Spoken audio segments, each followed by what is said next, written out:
do your forecasting and how. Just as an example, a building that I'm very familiar with where the board of directors established by churches, many houses, many buildings were established by churches, and the church congregation 35 years ago or 40 years ago, and the board being made up of the congregation, and now those members are in their 80s. And I'm just wondering if you're able to forecast some of those things, where you forecast, because at a certain point, that board is not going to be functioning and either needs a renewal or there has to be a strategy to encompass those buildings with another service provider or in another way in order to maintain them as healthy, affordable homes. Yeah.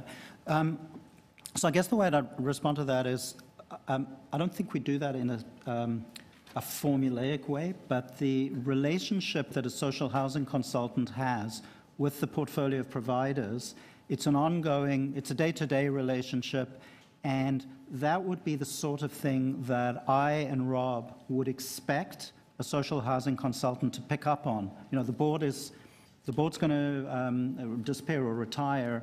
What steps is the corporation taking to replenish the board, to rejuvenate? So that's how I'd answer that. Do we have a systematic way where we go out and we do a review of what you've just described? I doubt it. Yeah, I'm not sure we do.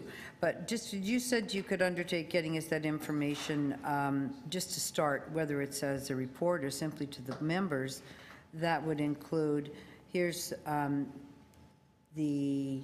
this number of housing providers that have one building, this number or number of units. That's easy. Without naming every single one of them, but we'd have a sense of how that looks. Yeah, that's easy. Okay, and you'd be able to get that? Yes. Yes, thank you very much.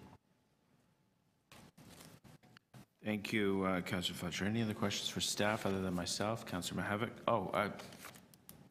Are we on a second round? I'll go. I'll take my first round.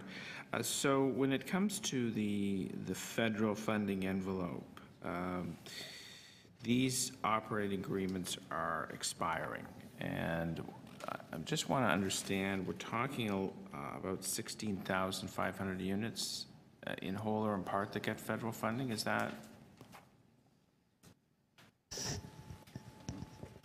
Mr. Chair, yes, that's correct. And well, actually, yeah. So let me just check the numbers.